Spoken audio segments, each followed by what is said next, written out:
Now let's welcome in our sports editor, Justin Barney, take a closer look at how our News4JAX Super 10 performed tonight. I'm not going to linger a lot on these games because most of these teams already had playoff spots wrapped up, but there were a few that certainly clinched or helped their positions. Rains with a win, White with a win, Creekside with the win, Fletcher with the win. Is this getting a little bit repetitive here? Again, UC and Bishop Kenny played. I want to talk about Bradford for just a bit. The defense continues to make some big plays.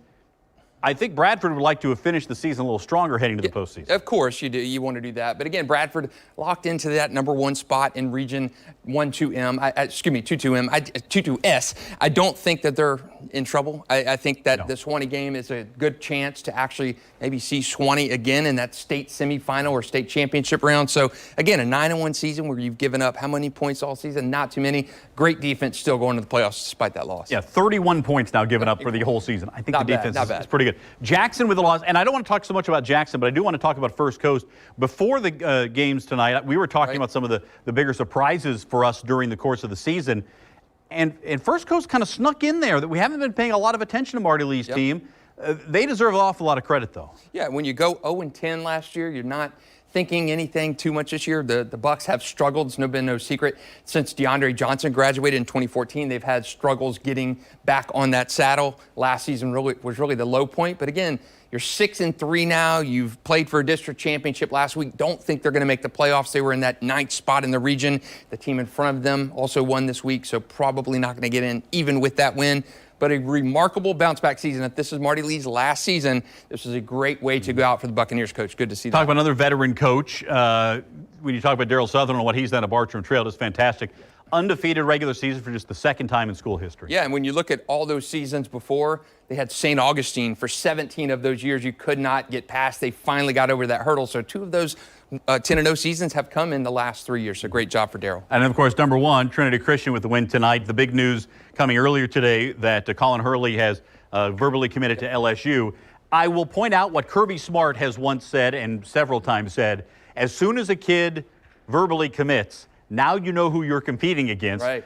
Listen, things can change over the course of a couple of years. We know that, but a big moment for Colin Hurley to put the word out there tonight. That, and also got in his first action since midseason. He had a wrist injury, so he got back tonight, and he looked smooth throwing that ball. They're going to need him to be on his game in the playoffs. He's really progressed this season as a passer. Last season, he was still kind of growing into that role, but with a healthy Colin Hurley throwing like he did tonight and that strong running game behind him, Trinity Christian's still a pick for me to win a state title. All right, let's take a look at some of the teams that have clinched districts coming into tonight. You see Mandarin, Fletcher, Jackson, BK, White, Trinity, Bartram Trail, all with district wins there. And then you've also got Flagler, Palm Coast, Columbia, St. Aug, Suwannee, Baldwin, Bradford, Crescent City. Some of those are sort of outlying schools, but I would say that the representation in the district champions from our area, pretty impressive this year. Yeah, pretty impressive. And again, when you look at even the depth behind those teams, we're going to have a lot of local teams make the playoffs even behind those district champions. All right, let's take a closer look at the games coming up. We'll have one more,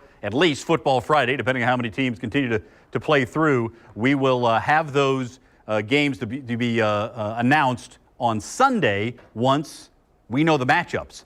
So as we sit right here, we know Trinity Christian, we know Bartram, some of these other teams that are going to be in and likely host.